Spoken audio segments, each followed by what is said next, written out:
In continuation of the last videos on thermodynamics 2 और physical chemistry BSc part 2, इस video में हम पढ़ेंगे evaluation of absolute entropy from heat capacity या entropy के एब्सोल्यूट मानों की गणना ऊष्माधारिता के द्वारा। किसी पदार्थ के एक निश्चित ताप पर एंट्रोपी के एब्सोल्यूट मान की गणना समीकरण द्वारा दी जा सकती है। S is equal to CV ln T plus R ln V plus S0। Absolute मान ज्ञात करने के लिए विभिन्न अवस्था रूपांतरणों जैसे पिघलना, वाष्पन, ट्रांजिशन आदि के एंट्रोपी परिवर्तन को भी सम्मिलित किया जाता है। माना कि एक ठोस को उसके क्वथनांक से उच्च ताप T तक गर्म करते हैं तो इस ताप पर एंट्रोपी निम्नलिखित समीकरण द्वारा व्यक्त की जा सकती है। ST यानी एंट्रोपी एट द टेम्परेचर जो कि सब्सटेंस के क्वथनांक यानी बॉइलिंग पॉइंट से ज़्यादा है। So ST is equal to integrating between the limits zero temperature to the transition temperature CP of the first transition state upon first transition temperature DT plus delta H transition upon second transition temperature plus integrating between the limits of transition temperature to the melting point temperature Cp S2 upon T dt plus delta HF upon melting point temperature plus melting point temperature to boiling point temperature, that is integrating between the melting point temperature to the boiling point temperature Cp liquid upon T dt plus delta H vaporization upon boiling point temperature plus integrating between the limits of boiling point temperature to the temperature which is more than the boiling point Cp of the gas upon T।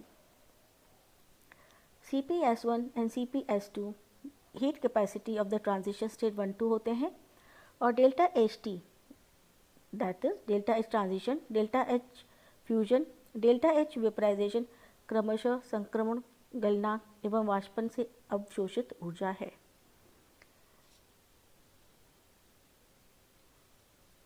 T1 और T2, Tm, Tv क्रमशः transition temperature, fusion temperature व boiling point है। ST का accurate मान ज्ञात करने के लिए यह आवश्यक है कि प्रत्येक अवस्था के लिए Cp का मान सही ज्ञात हो, परंतु Cp का सही मान शून्य परम ताप या शून्य परम ताप के निकट के ताप पर ज्ञात करना संभव नहीं। शून्य परम ताप पर Cp का मान सही ज्ञात करने के लिए पहले Cp के मान कुछ उच्च तापों यानी 10 केल्विन या 15 केल्विन पर ज्ञात किए जाते हैं। फिर Cp तथा ln T या Cp अपॉन T तथा T में ग्राफ खींचकर एक्सट्रापोलेशन मेथड द्वारा Cp अपॉन T तथा T में ग्राफ T कब रूल का उपयोग करते हुए Cp का सही मान ज्ञात किया जाता है, जैसा कि हमने फिगर 1 में दिखाया है। शून्य परम ताप पर या शून्य परम ताप के निकट Cp तथा Cv लगभग समान होते हैं, अतः एक्सट्रापोलेशन में Cp के स्थान पर Cv का उपयोग भी किया जा सकता है। Cv को हम निम्न समीकरण से व्याख्या कर सकते हैं। Cv is equal to A T raise to the power cube. यहाँ पर A एक कांस्टेंट है जो कि पदार्थों के लक्षणों पर निर्भर करता है। यदि एंट्रोपी के मानों की गणना 298 केल्विन तथा 1 वायुमंडलीय दाब पर की जाती है तो एब्सोल्यूट एंट्रोपी का मान मानक एंट्रोपी या स्टैंडर्ड एंट्रोपी कहलाता है, जैसा कि हमने इस एक टेबल में दिया है। तो इसमें अगर हम देखें तो C gas is equal to 198.0, Cl2 gas in the form 222.9 kilojoules per mole, water in the form of gas is 70.0 kilojoules per mole और HCl in the form of liquid is 188.8 kilojoules per mole. Now we come to general conditions of spontaneity and equilibrium, यानी स्वतः प्रवर्तकता का समाव्यवस्था की सामान्य शर्त है। यह ज्ञात है कि रिवर्सिबल रूपांतरण में सिस्टम इक्विलिब्रियम से अनंत सूक्ष्म विस्थापित होता है। हालांकि रूपांतरण होता है परंतु फिर भी तंत्र लगभग साम्यावस्था में ही रहता है। इस प्रकार कहा जा सकता है कि यह साम्यावस्था ही में ही है और साम्यावस्था ही रिवर्सिबिलिटी की शर्त है। यदि किसी प्रोसेस में रिवर्सिबल रूप से किसी परम ताप T पर dq ऊष्मा का अवशोषण होता है तो तंत्र की एंट्रोपी में सूक्ष्म परिवर्तन ds को निम्न प्रकार से दिया जा सकता है। ds बराबर है q rev अपॉन t और t को अगर हम राइट हैंड साइड से लेफ्ट हैंड साइड में ले जाते हैं तो इक्वेशन का रूप हो जाता है t ds is equal to q rev। यदि प्रक्रम में रूपांतरण रिवर्सिबल होता है तो वह स्वतः प्रवर्तित होगा यानी स्पॉन्टेनियस होगा, अर्थात उसकी एक ही दिशा होगी। ये तब भी संभव है जबकि T D S is greater than Q rev. अतः समीकरण 5 स्वतः परिवर्तित यानी स्पॉन्टेनियस ट्रांसफॉर्मेशन की शर्त है। समीकरण 4 एवं 5 का संयोजन करने पर जो इक्वेशन हमें प्राप्त होती है वो है T D S is greater than और इक्वल टू क्यू रिवर्सिबल। समानता का साइन ऊष्मा के रिवर्सिबल एब्जॉर्प्शन यानी रिवर्सिबल ट्रांसफॉर्मेशन को दर्शाता है और ग्रेटर देन का साइन ऊष्मा के इरिवर्सिबल ट्रांसफॉर्मेशन को दर्शाता है। इस प्रकार समीकरण 6 में असमानता स्वतः प्रवर्तिता तथा समानता साम्यावस्था में शर्तें हैं। ऊष्मा गति का प्रथम नियम के अनुसार dE is equal to Q minus W और Q becomes equals to dE plus W. समीकरण 6 एवं 7 के द्वारा हम कह सकते हैं कि TDS इज ग्रेटर देन और equal to dE plus W और TDS minus dE minus W is greater than और इक्वल टू 0। चूँकि W बराबर है PdV के, अतः TDS minus dE minus PdV is greater than और इक्वल टू 0। समीकरण 10 रूपांतरण की साम्यावस्था एवं स्वतः प्रवर्तितता ग्रेटर देन की शर्तें निर्धारित करती हैं। समीकरण में होने वाले परिवर्तन निम्न है।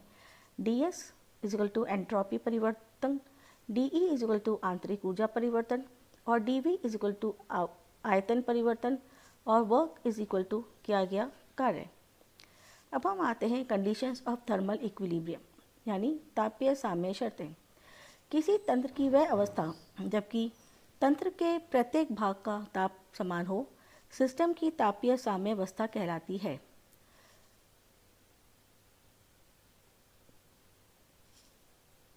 तापीय साम्यावस्था की शर्तें निर्धारित करने के लिए एक विलगित सिस्टम यानी आइसोलेटेड सिस्टम का प्रयोग करते हैं।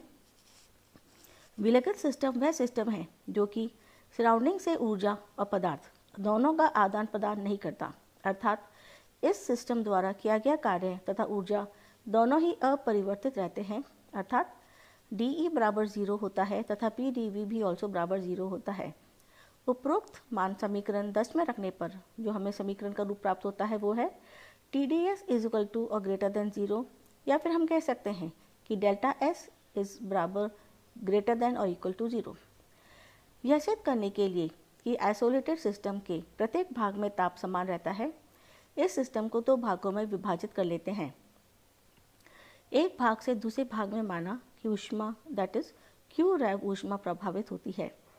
यदि DS1 तथा DS2 भाग 1 व भाग 2 में क्रमशः एंट्रोपी परिवर्तन तथा T1 एंड T2 इन भागों के ताप हो तो समीकरण TDS is equal to Q rev upon के द्वारा हम कह सकते हैं कि T1 DS1 is equal to minus Q rev और DS1 is equal to minus Q rev upon T1 को लेफ्ट से राइट में लाते हैं तो, और प्रथम भाग से ऊष्मा निकल रही है अतः Q नेगेटिव होता है।